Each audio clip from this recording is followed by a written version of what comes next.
Assalamualaikum dan salam sejahtera. Kita berjumpa kembali dalam pelaksanaan kita punya kerja khusus, di mana hari ini saya akan terangkan fasa 2 iaitu 2.2 melukis gambar rajah ERD. Ini adalah sambungan daripada tugas yang kita buat semalam. Semalam saya dah terangkan proses penemelan daripada 0NF sehinggalah kita selesai kepada 3NF. Maksudnya selepas kita buat 3NF, kita telah menghasilkan 6 buah jadual. Seperti yang saya beritahu semalam, kita akan lebih mudah untuk melukis gambar rajah ERD setelah kita menghasilkan jadual penemelan sehingga ke tahap 3NF. Lebih mudah sebab dekat dalam 3NF kita dah ada dia punya jadual. Jadual, dan dalam setiap jadual tu dia dah ada dia punya attribute. Dah ada dia punya attribute yang wujud lah. Jadi dari situ lebih mudah untuk kita melukis gambar rajah ERD. Jadi untuk melukis gambar rajah ERD, dekat sini aspek yang akan dinilai ada 5. Di mana untuk 2.2 ni markah penuh dia adalah 10 markah. Pertama sekali kamu dikehendaki untuk melukis dia punya entiti. Yang kedua, melukis dia punya hubungan antara entiti. Yang ketiga, melukis gambar rajah attribute bagi setiap entiti. Yang keempat, menentukan kunci primer. Attribute kunci yang ada dekat dalam entiti. Kamu kena tunjukkan yang mana satu kunci primer. Dan yang kelima, maksudnya kamu kena melukiskan ataupun kena menunjukkan hubungan ataupun kekardinalan antara setiap entiti. Jadi keseluruhan, kalau ada kelima-lima elemen itu kamu lakarkan dengan lengkap, maka dapatlah 10 markah. Jadi kita lihat bagaimana cara kita nak melukis. Kita ulang kaji balik semula macam mana nak lukis gambar rajah ERD. Jadi langkah yang pertama, kita gunakan kita punya skema hubungan kita dah buat semalam. Senang jadi pertama sekali kita dah ada 6 tadi. Saya beritahu kita ada 6 jadual. Maksudnya daripada skema hubungan. Yang pertama adalah peserta. Yang kedua adalah markah, entiti markah. Yang ketiga, entiti penilaian. Yang keempat, kita ada hakim. Kelima, kita ada pemenang. Dan akhir sekali, kita ada entiti admin. Jadi kita kena lakarkan ke 6. Mesti ada. Tak boleh kurang. Mesti ada. Semua sekali yang ada dalam skema hubungan tu kamu kena lukiskan. Seterusnya, kita kena tentukan apakah hubungan antara entiti. Kita nak tahu hubungan ni, kita tengok dia punya kunci asing ada tak. Contoh macam peserta dengan markah, ada tak dia punya hubungan. Tengok nombor KP ada kat atas, so dekat sini ada, nampak. So bila ada atribut yang sama dalam kedua-dua dekat dalam kedua-dua jadual, maksud dia ada hubungan lah.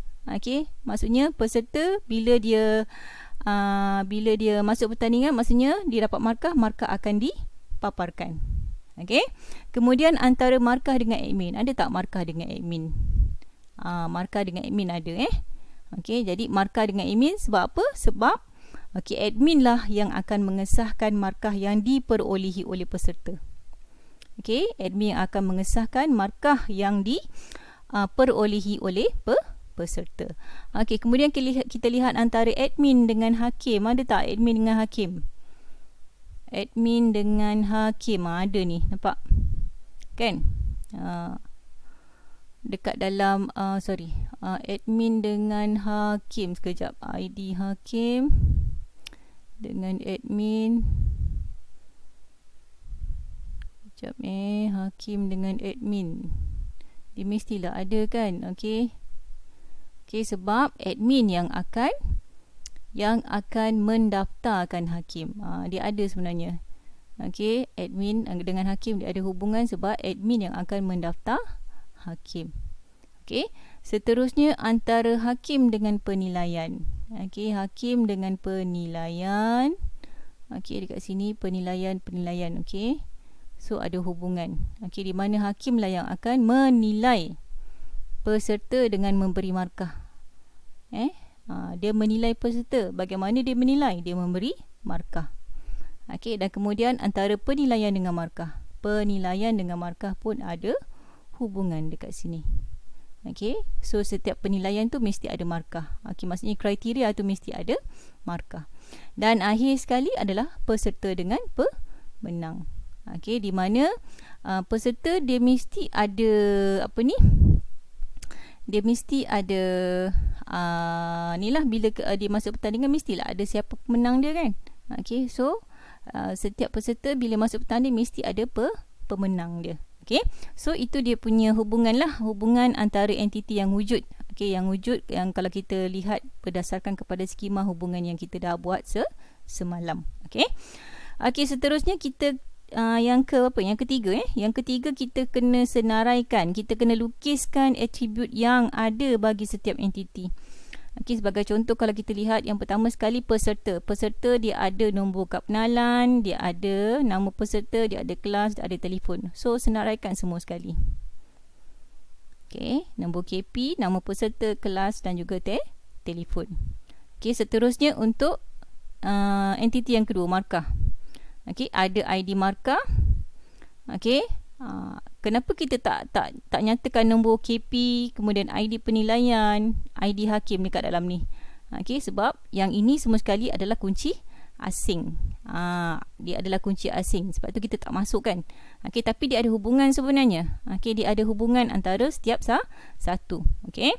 Okey, seterusnya dekat penilaian. Okey, penilaian, okey, kunci primer dia adalah ID penilaian. Kemudian kriteria dan juga markah penuh. Okey, kita tuliskan. Okey, next adalah hakim. Hakim ada ID hakim, ada nama hakim. Tapi ID penilaian kita tak tulis sebab dia adalah kunci asing. Kunci asing maksudnya dia berada dalam jadual penilaian. Okey. Okey, next kita ada jadual pemenang. Okey, entiti pemenang. Okey, pemenang kita ada nombor KP, jumlah dan juga kedudukan. Okey, dan akhir sekali adalah dalam entiti admin ni. Okey, admin ada KP dan juga nama admin. Okey, cuma dekat sini ada tambahan sikit. Okey, sebab admin yang akan menguruskan sistem. Okey, jadi untuk diuruskan sistem ni dia mestilah ada password dia nak masuk. Dia mesti ada login password untuk admin. Untuk dia menguruskan sistem. Jadi dekat sini kita kena tambahkan lagi dua sebenarnya. Okey, dua lagi attribute bagi admin, iaitu password dan juga tahap. Tahap maksudnya dia punya tugas dia lah. Okey, tahap tugas dia sebagai seorang admin, sama ada dia adalah admin yang aktif ataupun tidak. Okey. Okey, so itu yang ketiga, elemen yang ketiga iaitu attribute. Okey, selepas kita dah senaraikan attribute, macam mana cara kita nak menentukan ataupun kita nak bezakan antara setiap attribute itu adalah attribute kunci primer ataupun bukan. Okey, kalau lihat dekat sini. Okey, kalau dekat dalam skema hubungan, kita nak membezakan antara atribut itu sama ada dia kunci primer, kunci asing ataupun dia bukan atribut kunci, kita akan letakkan KP untuk kunci primer, manakala KA untuk kunci asing. Okey, tetapi dekat dalam gambar rajah ERD kita tak payah tulis KP, KA. Okey, kita hanya tandakan pada kunci primer. Contoh macam ID penilaian. ID penilaian dia punya kunci primer adalah dalam penilaian dia punya kunci primer adalah ID penilaian. Okey, jadi kita pada ID penilaian tu kita letakkan garis bawah dia, kita kena underline. Itu yang membezakan antara attribute yang ada. Okey, jadi bila kita lihat tu kita tahulah, ID penilaian dia punya kunci primer. Walaupun awak tak nyatakan sebagai KP, tak tuliskan dia punya dalam kurungan yang siku tu. Tak perlu, tak payah buat. Okey. Sebab tu dekat sini kita tak letakkan kunci asing dekat dalam attribute yang dekat dalam entity ni. Okey, sebab kita tak nak keliru. Okey, kita tak nak keliru. Tapi ada cara macam mana kita nak kena pasti sama ada entiti tersebut dia ada kunci asing ataupun tidak. Nanti saya terangkan sekejap lagi. Okey. Okey, kemudian kita pergi kepada step yang terakhir, yang kelima. Yang kelima adalah kita kena menentukan kekardinalan yang wujud antara setiap entiti. Okey, macam sebelum ni yang pernah saya bagi tahu. Okey, macam mana cara kita nak tahu sama ada dia adalah one to many ke many to one ataupun many to many. Okey, selalunya, okey, kebiasaannya, ini tips lah. Okey, tips untuk awak. Okey, mana-mana entiti yang ada kunci asing. Okey, yang ada kunci asing maksudnya entiti tersebut dia mesti ada kunci asing. Maksudnya yang ada kunci asing maksudnya entiti tersebut dia adalah hubungan many to many. Dekat dia punya atribut tu kena letak M. Okey, contoh macam peserta ni. Dekat peserta sebab dia ada kunci asing, dia ada KP, dia ada KA. Okey, so pada peserta dia mesti ada M. Peserta dengan markah. Dekat markah pun ada kunci asing, nampak? Okey, so dekat markah, dekat peserta many to many. Okey, maksudnya ramai peserta akan dipaparkan markah, banyak markah. Okey, next apa lagi? Okey, markah dengan admin. Okey. Okey, markah dengan admin maksudnya dia akan mengesahkan banyak markah. Okey, admin akan mengesahkan banyak markah, banyak kalilah dia akan sahkan markah. Okey, kemudian apa lagi? Next. Okey, antara hakim dengan penilaian. Okey, so kita ada lebih daripada seorang hakim sebenarnya. Okey, dan ada banyak kriteria. Okey, lebih daripada satu hakim dan ada banyak kriteria. Sebab tu dekat sini pun hubungan many to many.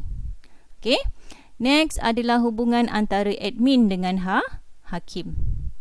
Okey, admin dengan hakim di mana ada banyak hakim. Okey, admin akan mendaftar ramai hakim. Okey. Okey, cuma dekat sini admin pun dia sebenarnya dia boleh jadi dekat sini sebagai satu saja, one to many. Sebab mungkin admin lebih daripada seorang, tapi andai kata kan admin tu sakit ke, sekurang-kurangnya dia mesti ada lebih daripada satu. Sebab tu kita letakkan sebagai M. Dia tak semestinya seorang saja admin, dia boleh lebih daripada dua. Okey, sebab kalau katakan guru penasihat dekat sekolah pun dia ada lebih daripada seorang kan. Okey, jadi mustahil lah kalau nak menguruskan pertandingan tu cuma seorang cikgu je. Okey, sebab tu kita letakkan admin, dia punya hubungan adalah many to many. Kita tak letakkan sebagai one to many. Okey, kita tengok kepada situasi yang sebenar lah. Okey, dan seterusnya hubungan antara penilaian dengan markah. Penilaian dengan markah. Dekat sini pun ada juga hubungan many to many.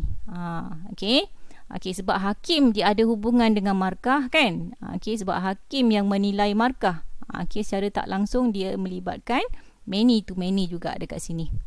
Okey, walaupun kalau macam awak nampak dekat sini bahawa pada penilaian tu tak ada pun KA cikgu kan. Okey, tapi sebenarnya dia dah melangkaui sebab hakim ini yang akan buat penilaian. So kalau dekat sini M, automatik dekat sini pun akan jadi M juga, many juga. Okey. Okey, akhir sekali adalah peserta dengan pemenang. Bila kita masuk bertanding, okey, dia mesti ada pemenang. Contoh kalau katakan nombor 1 cuma ada seorang je, dia tak boleh nombor 1 ada 2 orang. Sekurang-kurangnya dia ada, kalau seorang yang masuk bertanding tu dia mesti dapat dia punya kedudukan. Dapat nombor 1 ke 2, 3, 4, 5 dan seterusnya. Even kalau sagu hati pun ada kedudukan dia. Okey, dia ada kedudukan dia. Okey, so itu secara tak langsung adalah gambar rajah ERD yang lengkap. Okey, yang pertama peserta dia punya entiti satu. Okey, kemudian dia punya hubungan ni yang dalam bentuk rhombus. Okey, ketiga kamu senaraikan dia punya atribut. Okey, kemudian kamu tentukan dia punya atribut kunci dengan meletakkan garis garisan pada kunci primer. Hanya pada kunci primer saja yang perlu ada garisan. Okey, dan akhir sekali kamu menentukan dia punya kekardinalan yang wujud antara setiap entiti. Okey, jadi saya rasa kita dah lengkap lah lukis gambar rajah ERD. Okey, jadi tugasan kamu selepas ni, kamu kena lengkapkan gambar rajah ERD berdasarkan kamu punya jadual penomelan. Dia bukan tak bolehlah sama macam saya punya, sebab saya punya saya tunjukkan contoh sahaja.